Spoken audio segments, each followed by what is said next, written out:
1. Essentially every line in the poem shows the passing of time. Shakespeare is remarking on how young life ages, how beauty withers like the violet past prime, and even how the seasons change from summer, which represents victory, to winter, which represents death and hibernation, because time can be associated with death.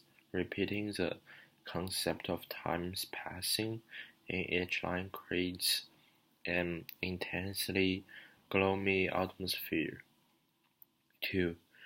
When Shakespeare writes, "And nothing giants, time's size can make defense, save bread," to brave him when he takes those things. Shakespeare 13 to 14 line. He's nothing that we are all mortal, that all our time here on earth is infinite. Time's size is a sword-like weapon that time uses to kill people. Furthermore, no one can escape the sword's blow, which refers to our mortality. However, Shakespeare does offer up one solution. He says that by breeding, you can technically live on in your offspring. However, they will eventually have to brave time too, and so on. 3. In Shakespeare's poem, there are references to three colors that really stand out. The first is violent when referring the violet past prime, meaning it's past its prime age. When people are young, they are radiant like the color on a violet, but as they age, their radiance starts to fade. Another color related to shine is white.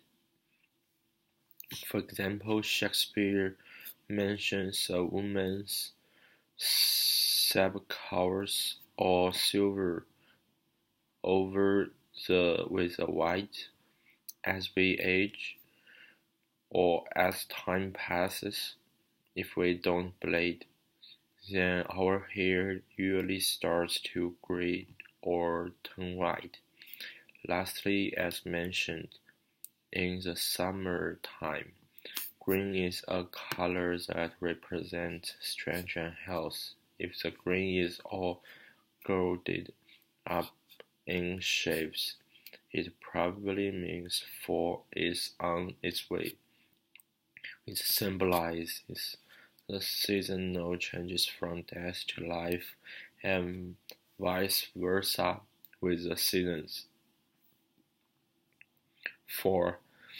When Wordsworth puts the concept of a simple child and death, the same stanza is certainly evokes a sense of airiness. Most people who are of sound mind do not like to compound the notion of young and death. That term is more appropriate for people who've been around a long time. The narrator and girl in the poem are discussing whether or not the girl can say she's 7 siblings. The narrator says that because 2 of them in the churchyard lie, she actually had 5 siblings. Clearly, the narrator likes to discount people after they die, whereas the young girl still believes they can't because they live on their heart and memories. 6. Smith wrote a poem in 1798. In that very same age, the Irish Rebellion occupied. Many people in Ireland were inspired by the French and American revolutions. Therefore, it was most likely a childhood period with lots of bloodshed. Depending on the age of the girl's sibling, they might have gotten caught in the crossfire or directly involved with the rebellion and died as a result. 7. Wordsmith creates rhyme in his poem by having each stanza have 4 lines. More importantly, the symbol pattern in each line is quite telling, as the syllables per line tend to alternate in one stanza as A7 A7 or A6 A6 in another, and so on.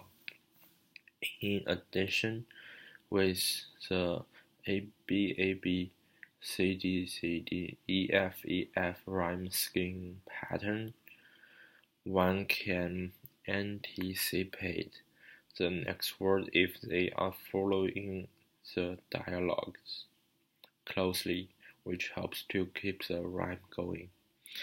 8. I enjoyed Wordsworth's poem over Shakespeare's, even though I thought his cold rationality was cruel,